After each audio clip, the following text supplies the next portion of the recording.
Auzubillahiminash-shaytanir-rajim. Bismillahir-rahmanir-rahim. Assalamu alaikum. Myself Fazan Ali and I am your biology teacher. Last time बच्चे हम discuss कर रहे थे language of biology, जिसमें हमने कुछ लिंक डिस्कस कर लिए थे। अब उसके बाद जो रह गया अब उनको हम इस वीडियो के अंदर डिस्कस करते हैं। देखिए बच्चे, हमने कहा था कि biology is interrelated with other field of sciences. हमने कहा बायो जो है ये दूसरी साइंसेस के साथ क्या है, रिलेटेड है, या हम ये में कह सकते हैं solving biological problem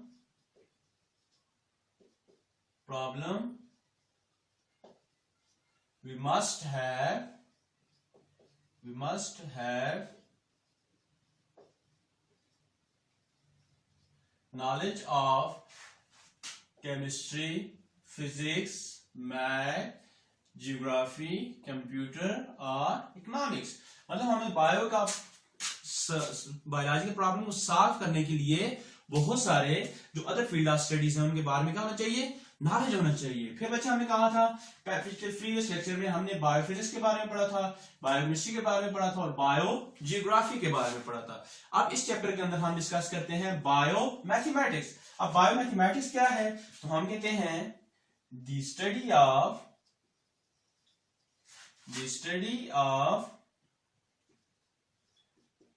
using different tools and techniques of maths। अब हमने कहा कि जब हम किसी भी बायोलॉजिकल प्रॉब्लम को सॉल्व करें किसकी मदद से, by using different tools and techniques of maths. अब इसके अलावा हम कहते हैं it is also called biometry. इसका दूसरा नाम क्या है, बायोमेट्री, या इसको आप कह सकते हैं बायोस्टेटिस्टिक्स पे हम इसको कहते हैं। ठीक हो गया। अब बच्चे इसके एग्जांपल की बात करें तो हम कहते हैं ड्यूरिंग रिसर्च। आपने देखा होगा ना कि जो लोग रिसर्च कर रहे होते हैं उनके पास बहुत लार्ज अमाउंट ऑफ बहुत ज्यादा डेटा होता है, तो उस डेटा को एनालाइज करने के लिए वो क्या करते हैं, डिफरेंट किस्म के मैथमेटिकल टूल यूज करते हैं। तो जिस वजह से हमने कहा कि जो बायो है या जो मैथ है ये आपस में क्या है, एक दूसरे के साथ इंटर रिलेटेड है। तो हम कहते हैं for analysis of large amount of data we can use tools of statistics। मतलब ये आप मैथमेटिक्स भी कह सकते हैं या स्टेटिस्टिक्स। तो हम कहते हैं हम लार्ज अमाउंट ऑफ डेटा को एनालाइज करने के लिए, उसको कंपैरिजन करने के लिए हम किसके यूज करते हैं, मैथमेटिक्स का यूज करते हैं। फिर इसके बाद बच्चे आ जाता है आपके पास लास्ट जो कि क्या है, बायो इकोनॉमिक्स। अब बायो इकोनॉमिक्स क्या है, तो हम कहते हैं study of using living organism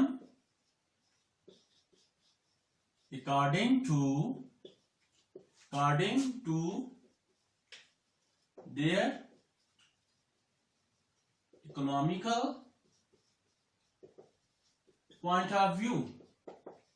हमने कहा जब किसी भी लिविंग ऑर्गेनिज्म को हम अपने इकोनॉमिकल पॉइंट ऑफ व्यू के हिसाब से स्टडी करते हैं या अपने फायदे के लिहाज से स्टडी करते हैं, या किसी भी लिविंग ऑर्गेनिज्म जब उसके फायदे के लिहाज से स्टडी किया जाए तो इस किस्म की स्टडी को आप क्या कहते हैं, bio economics.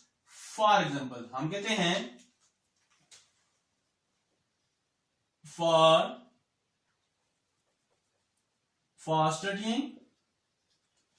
Studying the profit or loss in poultry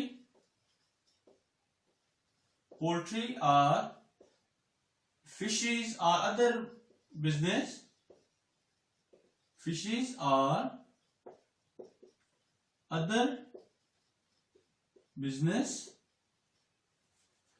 ये सारे का सारा जो है ये किस में आता है, आपके पास ये सारे का सारा जो हम स्टडी करेंगे वो किसके अंदर करेंगे, बायो इकोनॉमिक्स के अंदर। मतलब ये हो गया कि बायो इकोनॉमिक्स के अंदर जस्ट हम क्या किस चीज की बात करते हैं, लिविंग ऑर्गेनिज्म को अपने फायदे के लिहाज से स्टडी करने की बात करते हैं कि कैसे हम इसको अपने फायदे के लिए यूज कर सकते हैं। ठीक हो गया। तो बच्चे आज जो हमने बात की वो हमने बात की पहले बायो मैथमेटिक्स की और फिर हमने बात की बायो इकोनॉमिक्स की। बायो मैथमेटिक्स के अंदर हमने ये चीज स्टडी की कि कैसे हम डिफरेंट किस्म के मैथमेटिकल टूल्स और टेक्निक को यूज करके अपने जो डेटा है, लार्ज नंबर ऑफ डेटा, उसको एनालाइज कर सकते हैं या उसको अरेंज कर सकते हैं। फिर दूसरे में हमने पढ़ा कि कैसे हम बायो इकोनॉमिक्स को यूज करके या कैसे हम किसी भी लिविंग ऑर्गेनिज्म को अपने फायदे के लिए स्टडी कर सकते हैं। अब ऐसे भी हो सकते हैं, देखें आपने कोई बिजनेस स्टार्ट किया, उसमें फार्मिंग पोल्ट्री का बिजनेस है, उसमें बीमारी आ गई, बहुत सारे जानवर आपके, बहुत सारे जो मुर्गियां आपकी मर गई, तो ये आपको क्या हो गया, लॉस हो गया। आपका कोई चूजा वगैरह मरा नहीं है, लेकिन आपका बिजनेस डबल हो गया, आपको फायदा हो गया, ये प्रॉफिट है। तो ये जो प्रॉफिट और लॉस लिविंग ऑर्गेनिज्म की वजह से हो, इसकी स्टडी को आप क्या कहते हैं, बायो इकोनॉमिक्स। अब बच्चे ये लिंकेज आप बायोलॉजी से रिलेटेड आपको कोई भी मसला हो तो आप कमेंट सेक्शन में पूछ सकते हैं, और इसके अलावा आप हमारा चैनल सब्सक्राइब करें और अपने फ्रेंड के साथ भी शेयर करें। तब तक के लिए अल्लाह हाफिज।